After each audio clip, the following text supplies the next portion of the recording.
Hey everybody, my gear to you, and welcome back to Let's Play Tomb Raider Underworld. In the previous episode, we paid Natla a visit, and finally got the answers we've been looking for. And in today's episode, we're going to finally be entering Helheim, / Avalon, / whatever you want to call it. Right off the bat, I just want to say, I absolutely love the design of this place. You can see the statues of some Norse warriors on the sides of the bridge, which could probably be the interpretation of the Rainbow Bridge, or whatever it's called in Norse mythology. I don't want to say Bifrost, because I believe that's what they use to transport around. I don't exactly know off the top of my head, but what I do know off the top of my head is that this area is very pretty. It's one of my personal favorite locations in the game. Starting off this area, we're going to go over here. There's a rude shark over there that tried to eat my beautiful face on a failed recording, so hammer time! You're too far away for the hammer to work. Aw, I'm sad now. Okie dokie. So while we go over here, I just want to say that there are going to be 29 rewards in the first level for the Arctic Sea. So if you're going for 100% completion, you're going to want to keep that in mind. If you're not going for 100% completion though, then you can get to this area very quickly. This isn't that long of a level if you're just going through the story. Okay, that shark looked like an airplane for a moment, and I was like, wait, what? There's no airplanes underwater. I'm very silly, I'm sorry. But anyway, next thing we want to go do is there's some stuff down here we can go climb. Not climb, we can collect. I apparently don't know my C words. There's an invisible wall over there in case you couldn't figure it out on your own. But over here, super shiny reward. It is amazing and shiny. It's not a shiny Pokemon, unfortunately. Wonder what that'd be like to have a Pokemon and a Tomb Raider crossover. That would never happen, but it would still be really interesting, like Lara exploring the Kanto region or something like that, or Pokemon appearing in Croft Manor. I don't know. It would just be a really interesting idea. Kind of, maybe. I don't actually know if that would work all that well, considering they're very different things, but who knows. We live in a world where Mario and Rabbids had a crossover RPG shooting thingy that was actually good. It still surprises me how great Mario and Rabbids actually turned out to be. Like, I was expecting that game to be absolutely terrible, but no, it turned out actually really good. But enough about Mario and Rabbids, because there's a third reward we can go grab over here. So, it's super shiny, and you know what shiny means. Shiny is good. Except when it betrays us. Okie dokie, so next thing I want to talk about real quick is our main objective for this level. I don't know why I had a funny accent right there, but there are going to be 4 power stones we'll be looking for, and there are 2 towers on the side of these ruins. There's 2 power stones per tower, and we're going to be wanting to collect all of them so that we can open the bridge and open our way towards Helheim. And I missed a reward down here. Thankfully I remembered where it is, because I know everything. Not really. So we go up here, and another thing I'd like to mention real quick is if you're playing on the PlayStation 2 version, you may be a little bit confused about this area, because this doesn't exist on the PlayStation 2 version at all. I don't know why they cut this entirely, because it is on the Wii version, and the Wii and PS2 versions were made using the same assets and things like that, so I don't know why they scrapped this entire level from the PS2 version. I may be wrong about that, but all the sources that I have read about this game said that this level does not exist at all in the PlayStation 2 version, but it is in the Wii version. I won't be demonstrating too much about the Wii version during this last part of the game, aside from a couple things which we'll be demonstrating here and there. But I just want you guys to know that if you're playing on the PlayStation 2 version, then this area does not exist at all. Another shiny over there, and this right here, being able to destroy all the jars in the general vicinity by just slamming down the hammer. This was the reason Mjolnir exists. It didn't exist for my computer to start making noises, and I really hope that doesn't appear on the microphone. But no, the Mjolnir wasn't invented for fighting frost giants or Jormungandr or anything like that. No, Mjolnir was invented for destroying jars. It was invented to ruin the pottery industry. Am I over-exaggerating things? Yes. Yes, I am. That's what I do. Next reward we want to go grab over here is in this area, so let's go grab it, and I'm keeping in that starter because that sounded funny. Except maybe not. I don't know. I don't know how I'm going to edit this video. I don't edit these things at the same time that I record them. It's not actually possible. unless you're live streaming. And I know I've been seeing a lot of people saying that they prefer live streaming over making YouTube videos because was there not a thing on the ceiling? Apparently not. Might help if I actually have my flashlight turned. Oh, it's down there. Oh, no, it's right here. I just went a little bit too far. Please excuse me. This area, it gets a little bit confusing to navigate, to be honest. I do have a map for these ruins, but that map is more for where the rewards are located more than anything else, and it's not even for this tower. So I'm going to be a little bit confused navigating this area. What was I talking about a moment ago? I don't remember now, so I'm going to change topics, so it's not awkward. So one thing I'd like to mention is that this is not the default outfit that Lara will be wearing when she gets to the Arctic Sea. As I mentioned before, that was a great camera angle, not that I'm complaining. As I mentioned before, all the DLC outfits and the Xbox 360 version of this game will be shown off at some point during the Tomb Raider Trilogy project. But this has also left me in a bit of a weird place in terms of one of these outfits, which we'll be getting into in a moment. But the reason why I decided to use this one right now is because, first of all, this is the last area in the game, and it's the last chance I can show it off. But also, the default outfit, I believe, is the same as the one on the Wii version, so it's not like you're not going to be able to see that one ever. But another reason why I want to demonstrate this one in particular is because, to be completely honest, this may very well be one of my favorite outfits in the entire Tomb Raider series, because this is going to sound like a very silly reason, but it reminds me of Black Widow from the Avengers, and she's my favorite character in the Marvel Cinematic Universe.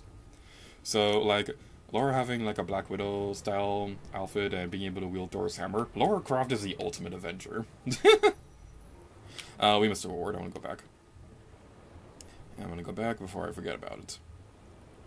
There's a place over here we can go climb towards, even though we're swimming. Swimming, climbing, it's kind of an exchangeable word in terms of underwater. Lara. There we go. That was really weird. Okie dokie. I just want to check around the back of this tower before we do anything else. Alright, the reward that I was looking for was on the bottom part of this ruin.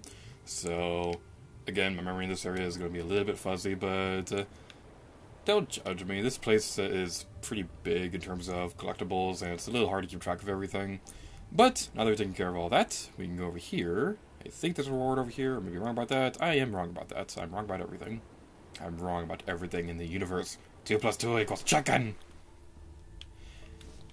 Destroy the jars! It's so amazing! There's a jar right here that was off screen, so yay! We unfortunately didn't get to see that one be destroyed. How sad.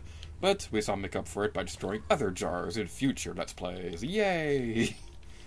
Let's climb that way. Climb left. Climb left. There we go. That jump can be a little bit buggy at times, but if you have skills like me, then it's going to be extra buggy for you. Next area is this ladder, so let's climb upwards and jump this way. Aha, I was right, there were more jars in this area.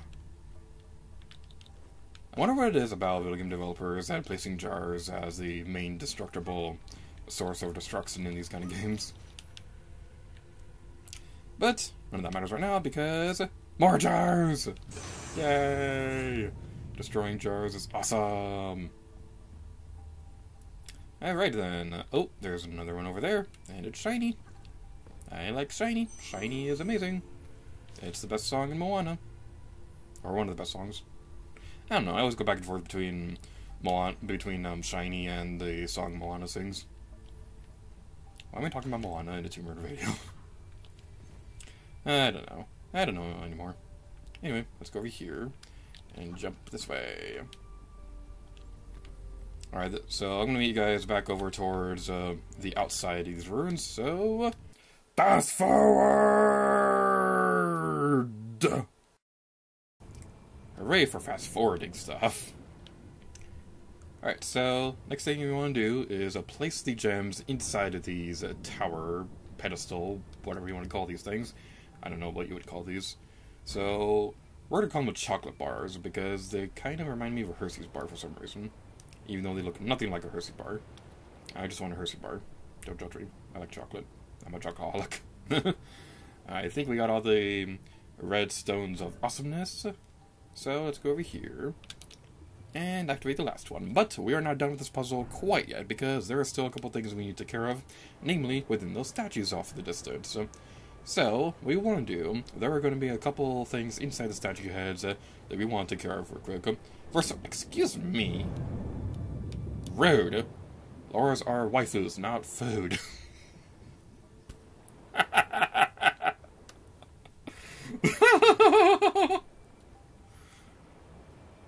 Oh, that was stupid, but I'm proud of myself for that one. Alright, enough dumb jokes. We have Emmett Sincog, we can fly around.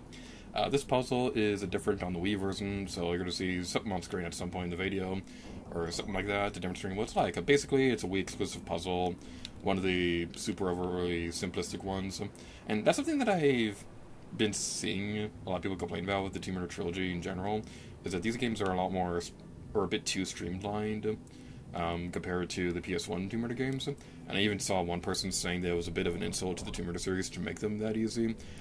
Personally, I'm not that big. It's not that big of a problem for me, because I don't really like games being too hard, because I like to be able to beat them at some point. Now, it is great to have challenge in your games, don't get me wrong, because otherwise it feels like it's not really, you didn't really earn your rewards. But it's not like these are the easiest games ever. There are some legitimately challenging parts in these games. There are things you're going to be stuck on for a little while if you don't know what you're doing. So it doesn't bother me too much. What does bother me, however, is the fact that when you change the difficulty setting, it doesn't really seem like it really matters that much. I don't know if that's just me, but it doesn't really seem like the enemies get that tougher. I know my sister has told me that she thinks the enemies deal more damage or something like that when you're playing on a higher difficulty, but I've never really seen that big of a difference when you're changing the difficulty settings or anything like that. This one's already activated, so luckily somebody had already been through here. Was it you? Come back here, face me like a man. Face me like a manly man. Aha. No shark can defeat the waifu. Alright then. Let's go over here and activate the next statue head thing. I'll back there, right there if you want it. It's going to be pretty handy dandy for what we're going to be doing next.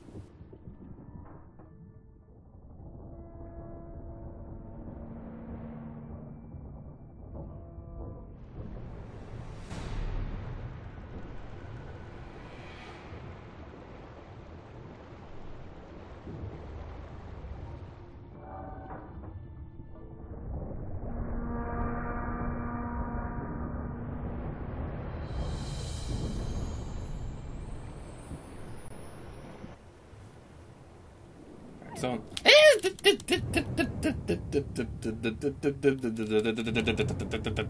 die, die, die, die, die, die, die. Aha. I'm sorry, I'm silly.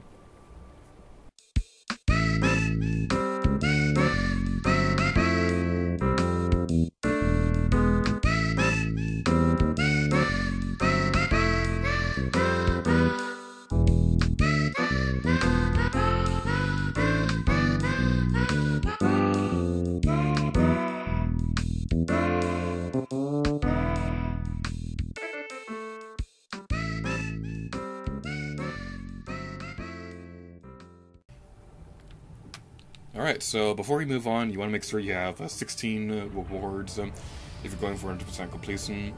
Otherwise, just keep looking around. They're not that hard to find. Most of them are in the towers, and there's 3 in the valley down there. So, and there's also 1 on the Thor statue that's missing the top half of it, so check those areas if you're missing a reward. Otherwise, you're good to go. So while we go through this area, there's something very special about the Tomb Raider trilogy that I've been wanting to talk about for a little bit. Throughout all 3 of these games, throughout Legend, Anniversary, and Underworld, throughout the entirety of the Tomb Raider trilogy project, we have seen 3 of the cutscenes out of my top 5 favorites in the entire trilogy. Number 4 would be Alistair's death that we saw earlier in the game, because I really liked Zip and Alistair's characters when I was a kid, and it was admittedly a little bit heartbreaking to see one of my favorite characters get killed in this game. Now, I know not a lot of people really liked Zip and Alistair because they reveal the secrets to too many puzzles in Legend, but I really liked those characters, so it was a little bit hard to watch that. So that's something that always stuck with me whenever I played through these games. Number 3 would have to be the cutscene that we saw at the ending of the previous episode, where Lara was interrogating Natla, and just the intensity of that entire cutscene was also something that always stuck with me. And number 2 would be the ending of Tomb Raider Legend.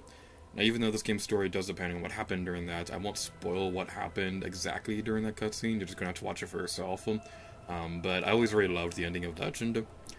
But out of the top 5, we have yet to have seen number 5 or number 1. So this probably goes without saying, considering the fact that this is going to be the last game in the Tomb Raider Trilogy project, but by the end of the game, we are going to see the last couple cutscenes.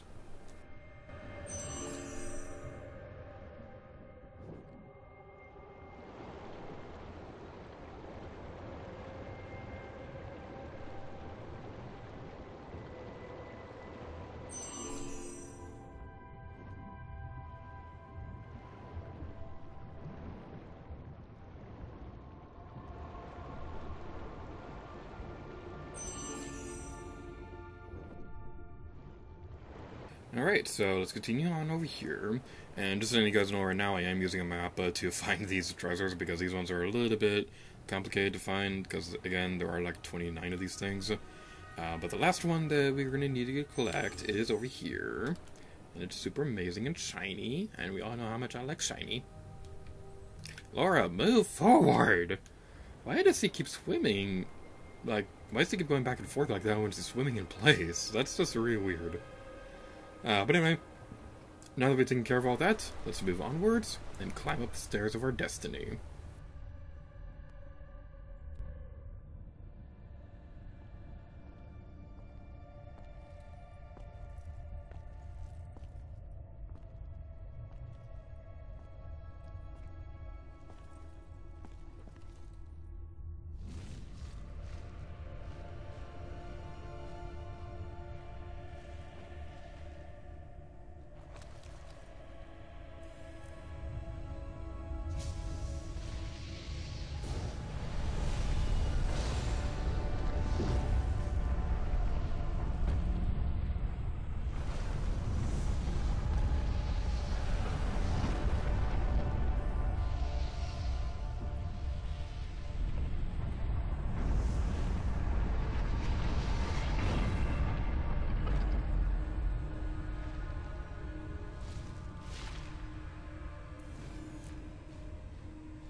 The gates to Helheim is just over there.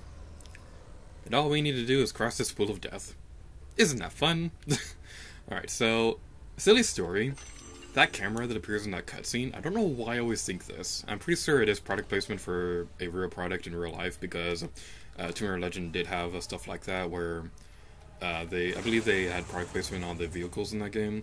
But the camera initials, NGTR, I always think that it's supposed to stand for Next Generation Tomb Raider. That's just what I always think. I'm pretty sure it is product placement for a real camera company. I don't know that much about cameras. But what I do know is there are going to be a bunch of enemies down there, and you may think, oh, this is going to be super difficult because, oh no, there's a Yeti Thrall in this small area right here. But nope, we have the super amazing power of Mjolnir on our side. And it only takes 3 hits to destroy the Yeti Thralls, or 1 hit for the Viking Thralls, and it's so good. I really love how you're able to control Mjolnir for the rest of the game once you collect it, because as much as I love Legend, and as much as I love controlling Excalibur in that game, it did always bum me out that unless you were replaying levels, you only really had like 1 level to really play around with it, aside from the ending of Nepal, but that was like over like 2 minutes, but it's just so great to be able to control Mjolnir for this long in Underworld. It's just so great. So while we go over this area, there is something in this room that I'd like to mention real quick about my history with Tomb Raider Underworld, and that's the fact that prior to the beginning of this Let's Play, I've never actually beaten Tomb Raider Underworld on Wii. This was the room that made me give up on that game. Because there was this one room in particular, there's this one part where there are just so many enemies near you.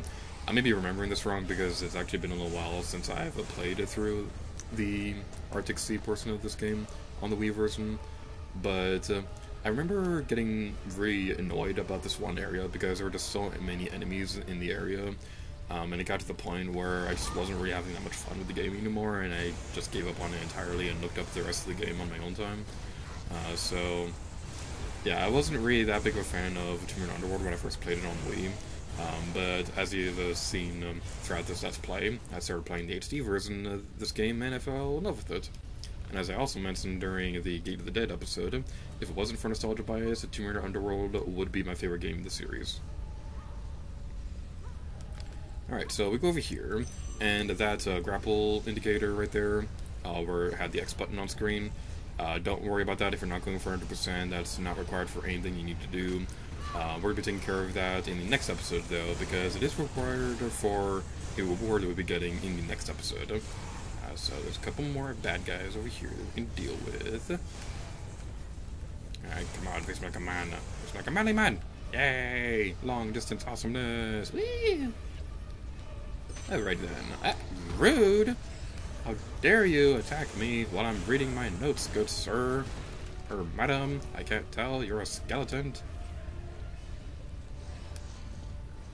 Like, seriously, these things need to eat a sandwich because, man, they're just way too bony. That was really stupid. But that's my job, I make stupid jokes. That's my job that I don't get paid for because I don't make money off these videos and I never want to. Alright, health pack right there. This right here, again, ignore it if you're going for 100% completion, but it is something we're going to need to do for a reward in the next episode, so just keep that in mind. I want to double check to see how many rewards we got. We have 29, so without further ado, let's move on over here and finish off with this level. And I'm really hoping that nothing weird happens. I always forget that she loses balance when she walks across this area. But none of that matters right now, because we can come up here, go over here, and enter Helheim.